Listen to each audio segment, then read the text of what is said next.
Everyone, কেমন আছো সবাই? আশা করছি সবাই খুব ভালো আছো। আমার চ্যানেলের আরো একটি নতুন ব্লগে জানাই সবাইকে স্বাগত।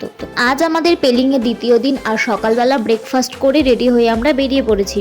এখন আমরা চলে এসেছি স্কাই ওয়ার্ল্ডে। এটি ভারতের প্রথম স্কাই ওয়ার্ল্ড।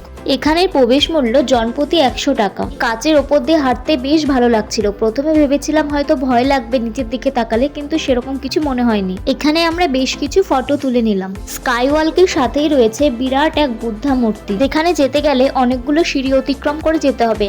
আর বুদ্ধা মূর্তির নিচে রয়েছে মনেস্ট্রি, যেখানে তোমরা ঘুরে আসতে পারো।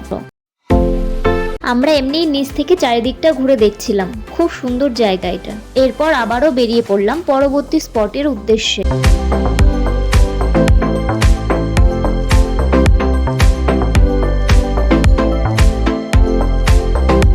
আর রাস্তাগুলো দেখো একবার, কি ভয়ঙ্কর। আমার তো ভীষণ ভয় লাগছিল, আর কুন্তলের নাকি খুব আনন্দ হচ্ছিল।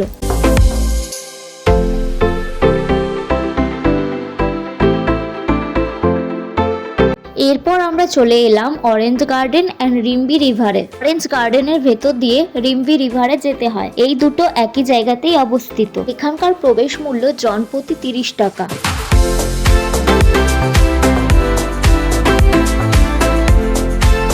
অরেঞ্জ গার্ডেনের ভেতরে ছোট ছোট অনেক দোকান রয়েছে। সেগুলোতে কমলা লেবুর তৈরি বিভিন্ন জিনিস পাওয়া যাচ্ছিল, আর অনেক রকম জুসও এখানে পাওয়া যাচ্ছিল। আমি আর কুন্তল দুজনে দুটো অরেঞ্জ জুস নিয়ে নিয়েছি। তারপর আবার কুন্তল নিয়ে নিল 1 প্লেট মোমো। মোমোগুলো খেতে একদমই ভালো ছিল না। মোমোর ভেতরে চিকেনগুলো কেমন বাসি বাসি ছিল। ছাড়া যেখানে যেখানে মোমো খেয়েছি সব জায়গাকার মোমোই খুব ভালো লেগেছে। আর এখন চলছে কাপেলদের ফটো তোলা।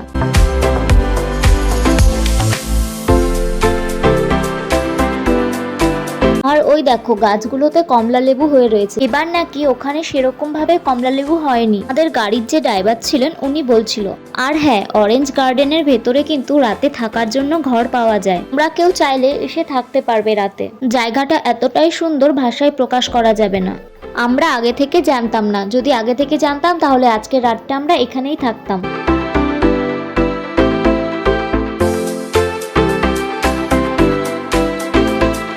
এরপর আমরা চলে এলাম খেচিউ পালরি লেক। এই লেকটিকে আবার উইশিং লেকও বলা হয়। লেকটি দেখতে পায়ের ছাপের মতো, তাই মনে করা হয় এটা নাকি গৌতম বুদ্ধার পায়ের ছাপ। এখানকার প্রবেশ মূল্য জনপ্রতি 30 টাকা।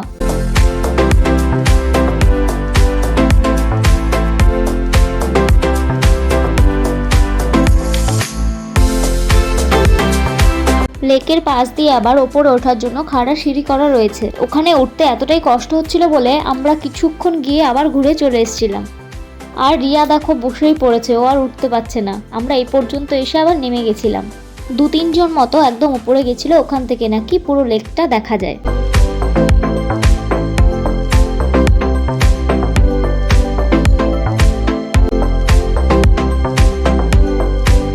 লেকে যাওয়ার রাস্তাটা খুব সুন্দর, শান্তশিষ্ট পরিবেশ। দুপাশ দিয়ে গাছ আর মাঝখান দিয়ে ইটের তৈরি রাস্তা। চারিদিকের কোলাহল ছাড়া একটা নিঝুম পরিবেশ এখানে তোমরা পেতে পারো।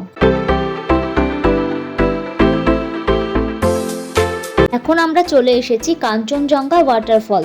এখানকার প্রবেশ মূল্য জনপ্রতি 20 টাকা। রাস্তার পাশেই এই ওয়াটারফলটা অবস্থিত।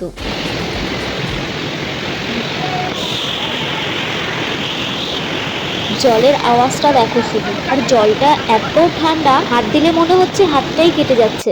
পাথরগুলোর ওপরে উঠতে আমার ভয় লাগছিল বলে আমি এখান থেকেই ভিডিও করেছি। আর সবাই কত দূরে দূরে গেছে দেখো। এখন যাই দোকান থেকে কিছু খাবার খেয়ে নেব। আমি নিয়েছিলাম একটা মুড়ি মাখা। কত সব মশলা দিয়ে মেখেছে, আমার ভালো লাগেনি খেতে। আর কুন্তল খেয়েছিল রুটি তরকারি। রুটি তরকারিটা খেতে ভালো ছিল। আমাদের পেলিং ঘোরা শেষ, আর এখন আমরা চলে এসেছি হোটেলে এসে একটু নাচানাচি করার পর খেতে বসে পড়েছি। ডিনারে ছিল সাদা ভাত আর চিকেন কষা আর নানান সবজি ছিল। পেলিং এর ভিডিও এখানেই শেষ। এখন আমরা খাওয়া দাওয়া করে ঘুমিয়ে পড়বো, আর কাল সকাল 9টার মধ্যে বেরিয়ে যাব। নিউ জলপাইগুড়ি স্টেশন থেকে ওই 3:30-4টের দিকে ট্রেন। আমি সিকিম ঘোরার সাথে সাথে তোমাদের সাথেও ছোট ছোট ভিডিওর মাধ্যমে সবকিছু শেয়ার করলাম। তোমাদের ভিডিওগুলো কেমন লাগলো? যদি ভালো লাগে তাহলে চ্যানেলটি সাবস্ক্রাইব করে পাশে থেকো, এরকম আরো অনেক ভিডিও দেখার জন্য। সবাই ভালো থেকো, সুস্থ থেকো। দেখা হবে অন্য কোনো ভিডিও।